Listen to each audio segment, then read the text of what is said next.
ಕುಮಾರಸ್ವಾಮಿ ಸಿಡಿದೆದ್ದಿದ್ದಾರೆ. ರಾಜ್ಯ ಸರ್ಕಾರದ ಒಂದೊಂದೇ ತಪ್ಪುಗಳ ವಿರುದ್ಧ ಕಿಡಿಕಾರ್ತಿದ್ದಾರೆ. ಸಾಕ್ಷ್ಯ ಕೊಟ್ರೆ ಅಧಿಕಾರ ಬಿಡ್ತೀರಾ ಅಂತ ಸವಾಲ್ ಹಾಕ್ತಿದ್ದಾರೆ. ಎಚ್ಡಿಕೆ ಸಿಡಿಸಿದ ಬಾಂಬ್ನಿಂದ ರಾಜ್ಯ ಸರ್ಕಾರ ಇಕ್ಕಟ್ಟಿಗೆ ಸಿಲುಕಿದೆ. ಈ ಸರ್ಕಾರ 40+5 ಆ 40 ಜೊತೆಗೆ ಈಗ 5 ಕೇಳ್ತಾವ್ರೆ. 30 ಲಕ್ಷ ದುಡ್ಡು ತಂದ್ರೆ ಕೆಲಸ ಆಗುತ್ತೆ ಅಂತ ಹೇಳ್ತಾನೆ ಮುಖ್ಯಮಂತ್ರಿ ಕಚೇರಿ ಒಳಗೆ ಕೃಷ್ಣಾದೊಳಗೆ. ದುಡ್ಡು ಕೊಟ್ಟನ್ ಸಾಕ್ಷಿ ಕೊಡ್ತಾನ, ಅವ್ನ ಕೆಲಸ ಆಗ್ಬೇಕಲ್ಲಪ್ಪ.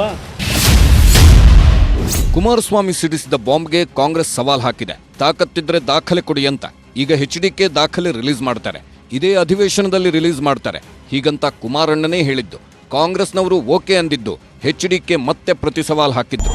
ಯಾವ ಲಂಚನೂ ಇಲ್ಲ, ಯಾವುದು ಇಲ್ಲ. ಏನಾದ್ರು ದಾಖಲೆ ಇದ್ರೆ ಬೇಕಾದ್ರೆ ಅವ್ರು ಕೊಡ್ಲಿ, ಹೋಗಿ ಲೋಕಾಯುಕ್ತ ಇದೆ, ಲೋಕಾಯುಕ್ತಗೆ ಅವ್ರು ಹ್ಯಾಂಡ್ ಓವರ್ ಮಾಡ್ಲಿ. ಏನ್ ಮಾಡ್ತೀರಿ, ಅವರ ಎಲೆಕ್ಷನ್ ಅಲ್ಲಿ ನಂಬರ್ ಕಡಿಮೆ ಆಯ್ತು ಅಂತ ಮನಸ್ಸಿಗೆ ಬೇಜಾರಾಗಿದೆ. ಬೇಜಾರಲ್ಲೆಲ್ಲ ಮಾತಾಡ್ತಾರೆ. ಹನಿಮೂನ್ ಪೀರಿಯಡ್ ಅಲ್ಲೇ ಈ ರೀತಿ ನಡೀತಾ ಇರೋರು ನೀವು. ಜನ ಒಳ್ಳೆ ಅವಕಾಶ ಕೊಟ್ಟಾಗ ಮುಂದೇನಾಗ್ತೀರಿ ನೀವು? ಸಾಕ್ಷಿ ಇದೆಲ್ಲ ಕೇಳ್ತಾರಲ್ಲ, ಎಲ್ಲಾ ಮಂತ್ರಿಗಳಿಗೂ ಒಂದೊಂದು ಕೊಡೋಣಂತೆ. ಸದನ ನಡೀತಾ ಇದೆ, ಅವರಿಗೆ ಸ್ಪೆಸಿಫಿಕ್ ಕೇಸಸ್ ಏನಾದ್ರೂ ಇದ್ರೆ ಸದನದಲ್ಲಿ ಪ್ರಸ್ತಾಪ ಮಾಡಲಿ. ಅವ್ರನ್ನ ಯಾರು ಬೇಡ ಅಂತ ಹೇಳ್ತಾರೆ? ದಾಖಲೆ ಸಮೇತಲೇ ಕೊಡ್ತೀನಿ. ಆ ದಾಖಲೆ ಕೊಟ್ಟಾಗ ಯಾವ ಇಲಾಖೆನಲ್ಲಿ ಯಾವ ಒಂದು ಮಂತ್ರಿಯ ಸುಪರ್ದಿ ಒಳಗೆ ನಡೆದಿದೆ, ನಿಮಗೆ ತಾಕತ್ತಿದ್ರ ಮಂತ್ರಿ ವಜಾ ಮಾಡ್ತೀರಾ? ಕೊಡ್ಲಿಕ್ಕೆ ತಯಾರಾಗಿದ್ದೇನೆ, ವಿಧಾನಸಭೆ ಕಲಾಪದಲ್ಲಿ ಇಡ್ತೀನಿ. ಬಿಡುಗಡೆ ಮಾಡಿ. ಕುಮಾರಸ್ವಾಮಿ ಅವರು ಬಹಳಷ್ಟು ಗಾಳಿಯಲ್ಲಿ ಕುಂಡುಡಿತಾರೆ, ಅದಾಗಬಾರ್ದು, ಹಿಟ್ ಅಂಡ್ ರನ್ ಆಗಬಾರ್ದು.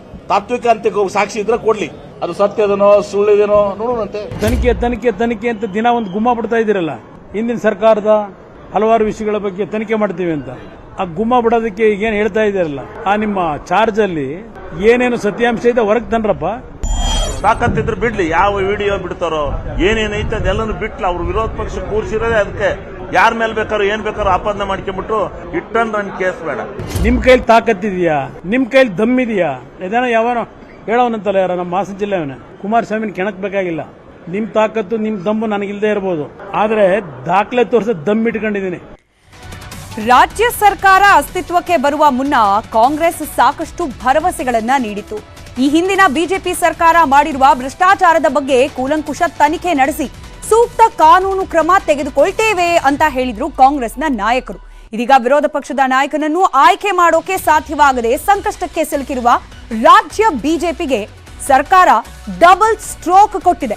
ನಿನ್ನೆಯಷ್ಟೇ ಬಿಟ್ಕಾಯಿನ್ ಹಗರಣದ ಬಗ್ಗೆ ತನಿಖೆ ಮಾಡೋಕೆ ವಿಶೇಷ ತನಿಖಾ ತಂಡ ಎಸ್ಐಟಿ ರಚನೆ ಮಾಡಿ ಆದೇಶ ನೀಡಿದ್ದ ಸರ್ಕಾರ ಇವತ್ತು ಗುತ್ತಿಗೆದಾರ ಸಂಘದ ಅಧ್ಯಕ್ಷ ಕೆಂಪಣ್ಣ ಮಾಡಿದ್ದ 40% ಕಮಿಷನ್ ಆರೋಪದ ಬಗ್ಗೆ ತನಿಖೆ ನಡೆಸೋಕೆ ನ್ಯಾಯಾಂಗ ತನಿಖೆಗೆ ಆದೇಶ ಮಾಡಿದೆ. ಹಾಗಾದ್ರೆ ಏನಿದು 40% ಕಮಿಷನ್ನ ಹಗರಣ? ಹಾಗೆ ಈಗಿನ ಕಾಂಗ್ರೆಸ್ ರಾಜ್ಯ ಸರ್ಕಾರ ತೆಗೆದುಕೊಳ್ತಿರುವ ಕ್ರಮ ಏನು ಗಮನಿಸ್ತಾ ಹೋಗೋಣ.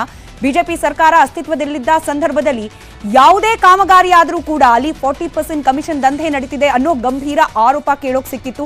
ಸರ್ಕಾರದ ಕಡೆಯಿಂದ ನಡೆಯುವ ಪ್ರತಿಯೊಂದು ಯೋಜನೆಗೆ ಕರೆಯಲಾಗುವ ಟೆಂಡರ್ಗಳಲ್ಲಿ 40% ನಷ್ಟು ಕಮಿಷನ್ನ ಸರ್ಕಾರದ ಪ್ರತಿನಿಧಿಗಳಿಗೇನೆ ಕೊಡಬೇಕು ಅನ್ನೋ ಗಂಭೀರ ಆರೋಪ ಇದಾಗಿತ್ತು. ಗುತ್ತಿಗೆದಾರರಿಗೆ ಇದರಿಂದಾಗಿ ಸಂಕಷ್ಟ ಆಗ್ತಾ ಇದೆ. ಉಳಿಯೋ ಹಣದಲ್ಲಿ ಕಾಮಗಾರಿ ಮಾಡೋದು ಹೇಗೆ, ಲಾಭವನ್ನ ನಾವು ಪಡೆಯೋದು ಹೇಗೆ ಅಂತ ಹೇಳಿ ನೇರವಾಗಿ ಪ್ರಶ್ನೆಯನ್ನ ಮಾಡಿದ್ರು ಗುತ್ತಿಗೆದಾರರ ಸಂಘದ ಅಧ್ಯಕ್ಷ ಕೆಂಪಣ್ಣ.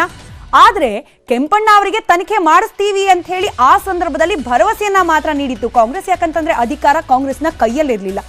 ಈಗ ತನಿಖೆಗೆ ಕೊಡಿ ಅಂತ ಸವಾಲ್ ಹಾಕಿದ್ದ ಬಿಜೆಪಿಗೆ ಪ್ರತ್ಯುತ್ತರವಾಗಿ ನ್ಯಾಯಾಂಗ ತನಿಖೆಗೆ ವಹಿಸದೆ ಸಿದ್ದು ಸರ್ಕಾರ ಹೈಕೋರ್ಟ್ನ ನಿವೃತ್ತ ನ್ಯಾಯಾಧೀಶರಿಂದ ಈ 40% ಕಮಿಷನ್ ಆರೋಪಕ್ಕೆ ಸಂಬಂಧಪಟ್ಟಂತೆ ತನಿಖೆ ನಡೆಸುವಂತೆ ಆದೇಶವನ್ನ ಹೊರಡಿಸದೆ ರಾಜ್ಯ ಕಾಂಗ್ರೆಸ್ ಸರ್ಕಾರ